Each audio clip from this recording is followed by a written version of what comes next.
Hello and welcome to Gardening at 58 North. So in this video I'd like to give you guys an update on my bougainvillea plant. As you can see, it does look pretty bad at the moment. It's a very long, leggy, tall plant with only a few flowers right at the top. Most of the leaves are looking quite unhealthy as well. Now you can see the growth at the very top does actually look quite healthy, and it has got a little bit of flowers in the top, but generally this plant isn't looking too great at the moment.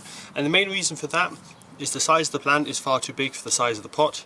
And although it looks strange that I've grown this really long leggy plant and normally you'd want a nice bushy plant, I've actually grown this on purpose because what I'm wanting to do is get this to a good height and then train it across the ceiling of my conservatory. So in 2 months time, it'll be 2 years since I last gave you guys an update. It has actually grown very well since then. It has put on a lot of growth. It's also flowered nicely on and off with nice flushes of flower where the whole plant is going completely bright pink and looked really lovely. But at the moment, as I say, it's not looking too good. The reason for that is you can see this plant is probably about 2 meters in height. It's a very large plant, but the roots you can see down the bottom there are in just a 3-litre pot, so the root to shoot ratio is really bad. Most plants have a certain ratio that they like to keep of the amount of stem they have, the amount of roots they have. They like to keep that in balance. It depends from plant to plant what the ratio is, but if the roots are constricted, they won't grow much more top growth because they can't have enough root mass to support the top growth. So that's basically what's happened here. It grew very well last year. You can see the first year I had it, it was down at this height here, a very small plant. Then last year it grew up this shoot to this height here. It did really well, and then early this summer it did send up this very tall shoot right up to here, but since then it's just kind of lost its figure. It's got the root to shoot ratio in a way that it doesn't like it. So what I need to do now is put it into a much larger pot. So the pot I'll be putting it into will be a 15-litre pot. So this is the new pot it'll be going into. It's 5 times in size, as the original pot is actually a 3-litre pot. So that's going to give it much more space for its roots. That technically this plant should be able to grow 5 times larger because it'll have 5 times more root space than it has now. And if it can grow this much stem with a 3-litre pot, it should be able to grow 5 times as much stem with a 15-litre pot. So I've replanted this into this pot here, and the soil mix I'm going for is pretty similar to the previous one. Last time I think I made the soil mix a bit too rich in organic matter, so this time I've gone for more of a soil-based mix. So this is the mix I'm going for. I've gone for I've looked in my garden for a sandy loam soil, and I've used that as the base of this, so it's going to have relatively good drainage, and it's also a soil-based mix, so it's going to have lots of micronutrients that it might need. I've then added a fair bit of organic matter just to make sure it's got a bit of feed in it, and also to make sure that it has got some water holding capacity. And then I've also added a lot of perlite, which are these white sections.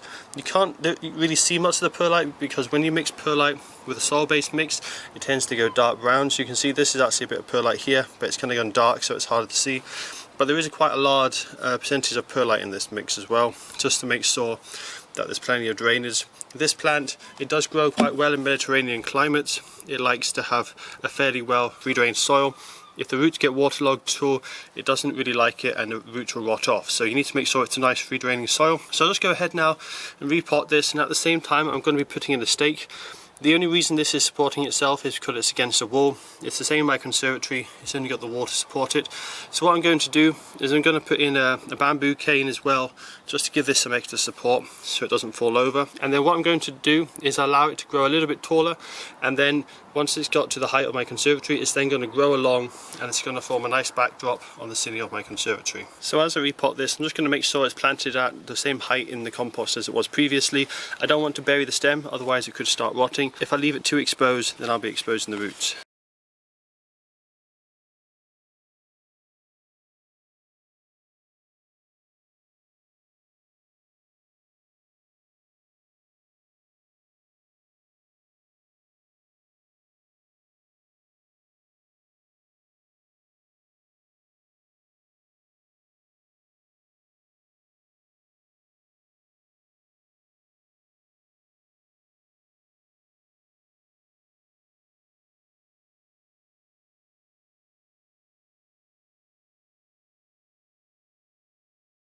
So that's the bougainvillea repotted, and I put that bamboo cane in there to make sure it's nicely supported. As you can see, it's a much straighter stem at the top there. It's a bit curved at the side, but that stem's now too thick. I want really be able to straighten that out much, so I'll just leave that as a curved stem. But I've got a nice stem coming straight up with the bamboo, and then I'll curve that over to the sides once it gets to the right height. When it came to putting in the compost, I gave it a very gentle firming down, just enough to make sure that the plant was stable. I don't want to firm it down too much, otherwise you're going to have problems with waterlogging. You're going to push all the air spaces out of the soil. The plants will struggle to grow their roots through the soil. But what I did do is I pushed really hard and firm around the bamboo cane. If I just left the bamboo cane in loose soil, it would pretty easily just fall over, wouldn't provide any support. So I did make sure it was well supported around the bamboo cane, but the rest of the soil is nice and loose. And what will happen now is the plant will put a lot of growth into its roots. I probably won't notice much top growth for a while. I'll put lots of growth into its roots. I'll give it a very high nitrogen feed. The reason for that is I want lots of growth, lots of stem growth, and even with flowering with bougainvillea, most of the colour actually comes from bracts, which are on the outside of the flower, not the actual flower themselves. The flower themselves are normally white or slightly creamy, and around them is actually coloured leaves called bracts, and it's that gives it that lovely bright pink colour. So that is why also when it's flowering, it's quite good to make sure there's still a decent amount of nitrogen in the feed. So I'll be doing that now, putting it back in the conservatory.